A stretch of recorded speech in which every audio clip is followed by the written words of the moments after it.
Hi guys, Miss B here.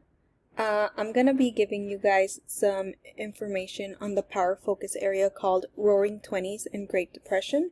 We're gonna look at objective 1 first. Now, it's called the Roaring Twenties. The Roaring Twenties refers to the 1920s in the United States.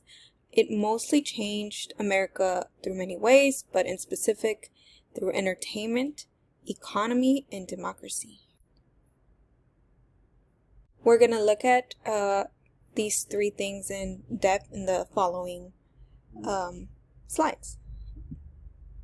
So first, America changed in the 20s through entertainment. People had new forms of entertainment.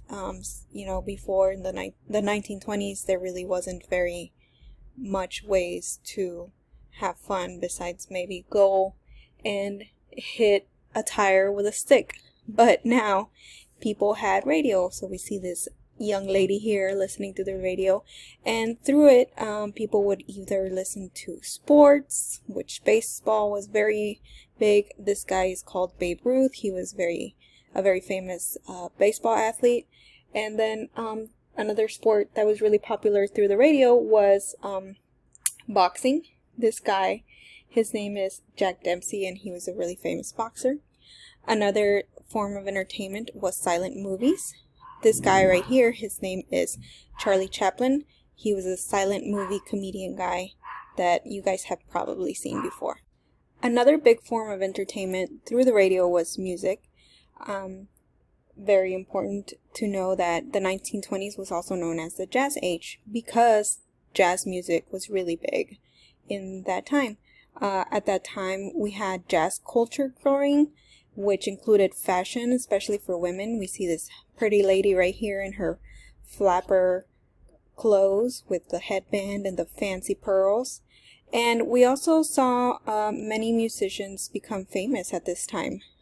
There was this guy here with the piano. He is named Duke Ellington. And there was another guy named Louis Armstrong, which is this guy here with the trumpet. You guys have probably heard Louis Armstrong in a popular movie, so I'm going to play a fun little clip that I think you guys will recognize. Anyway, here it is.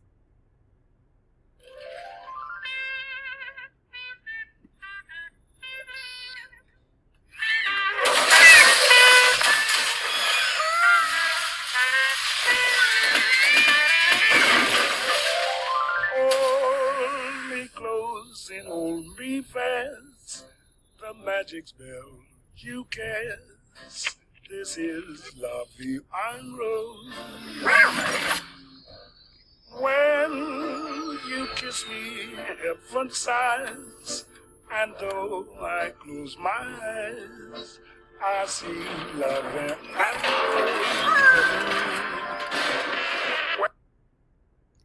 Anyway, that was this guy, like I said, the guy with the trumpet, Louis Armstrong, singing La Vie en Rose, which is featured in WALL-E. Hopefully you guys have seen WALL-E. I'm pretty sure a lot of you guys have time to watch movies right now, but that's besides the point. Anyway, another way in which the United States changed was the economy. As we know, assembly lines become really popular.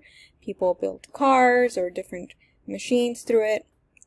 And Americans are moving from farms to cities, as we know. Factories grow in businesses and farm work becomes less popular. People, are starting to spend the money that they're earning. This is known as a consumer economy.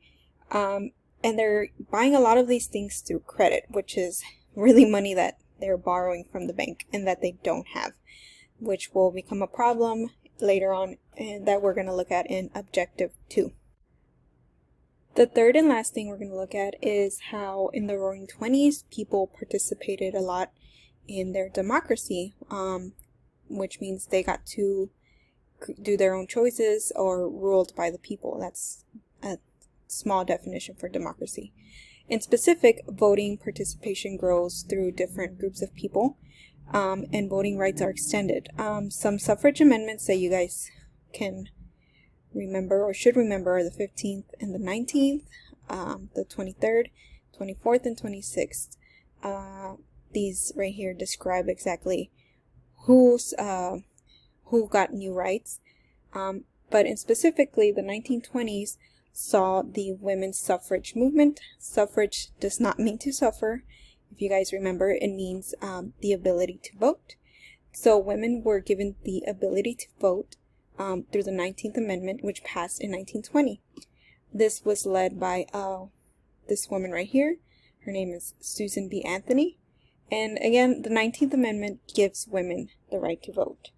So those are 3 ways in which the Roaring Twenties, also known as Objective 1, happened to create a little bit of a change in the United States.